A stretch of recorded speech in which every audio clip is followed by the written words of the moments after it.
Buongiorno a tutti, buon primo maggio ed è bello vedervi qui oggi in piazza insieme alle organizzazioni sindacali, a tanti cittadini, alle istituzioni per celebrare questa giornata che non è solo una festa, è un'occasione di riflessione su cosa sia il lavoro oggi nel nostro Paese.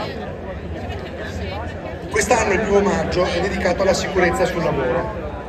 E tanti sono i manifesti, gli slogan, anche oggi in piazza, che richiamano a questo. Uniti per un lavoro sicuro.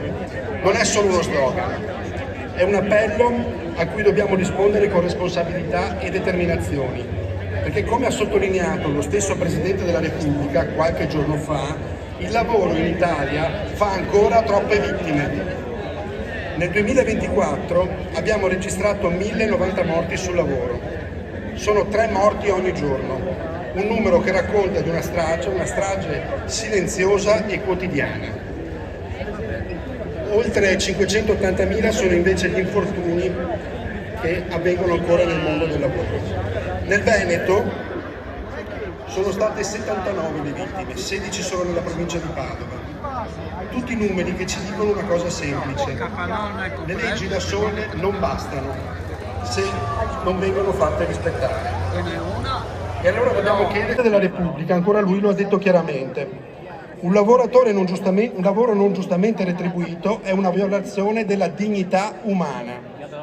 E allora guardiamo i dati. Negli ultimi 30 anni in Italia i salari sono rimasti fermi, mentre altrove crescevano e crescevano alla grande.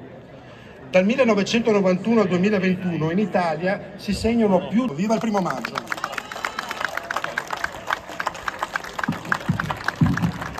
Grazie Vice Sindaco, e grazie soprattutto per aver posto l'attenzione sulla giustizia sociale e sulla situazione del lavoro della donna, quindi la ringrazio veramente per questo intervento. Adesso buongiorno a tutti anche da parte mia, buona festa dei lavoratori, buon primo maggio. Se il lavoro è dignità, vuol dire che ognuno di noi ha il diritto di partire da casa la mattina e di poterci tornare a casa la sera dopo aver svolto il suo lavoro dentro una fabbrica, in ufficio, in un cantiere. La testimonianza di Federico, del papà, toglie ogni retorica alle parole e ci porta nel cuore della vicenda che tutti viviamo tutti i giorni.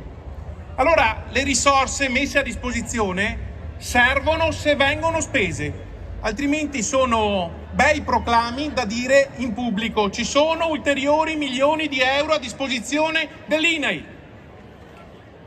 Le risorse servono se servono a fare assumere le persone che devono controllare che nei posti di lavoro siano rispettate le regole di sicurezza.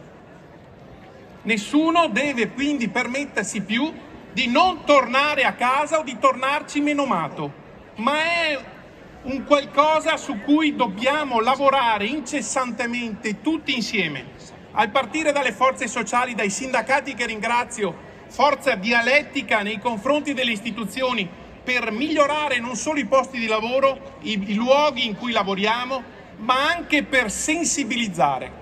È per questo, anche con rilievo al ruolo che svolgo in provincia di rapporto con le scuole superiori, con i giovani del futuro, con i lavoratori del futuro, che noi dovremo cominciare sempre di più a svolgere delle funzioni di collante, di insegnamento sui diritti che ognuno di noi ha, ma anche sul rapporto che ognuno di noi deve avere con lo strumento del lavoro, con il lavoro, con le attrezzature che possono diventare un disvalore nei confronti del nostro corpo, della nostra vita, con le conseguenze drammatiche che abbiamo sentito da Federico poc'anzi.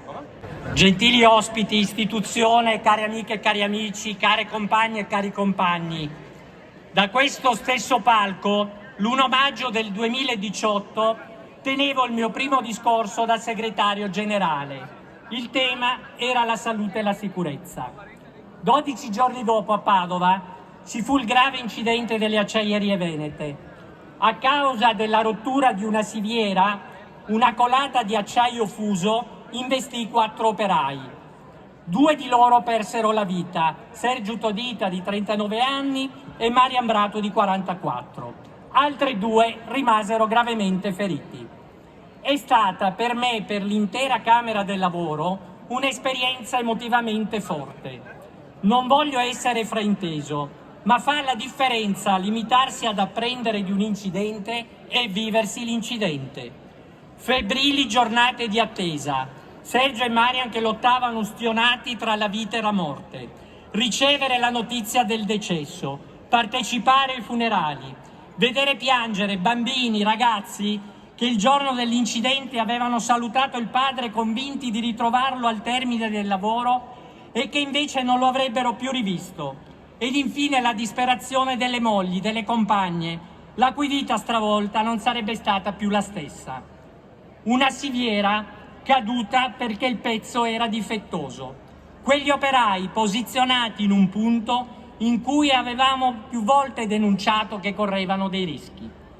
L'incidente era stato tale da smuovere la cittadinanza, le istituzioni, fino ad arrivare alla sottoscrizione di un piano strategico con la Regione Veneto perché quanto accaduto non si ripetesse mai più. Sono passati 7 anni. Oggi, da questa stessa piazza, intervengo di nuovo ed ancora una volta per parlare di salute, di sicurezza, di infortuni, di morti sul lavoro. Morti che continuano ad essere oltre 1000 l'anno in Italia, un centinaio circa nella nostra regione, 138 a livello nazionale nei primi 2 mesi del 2025. 7 anni dopo, posso dirlo, non è cambiato nulla. 1000 è pari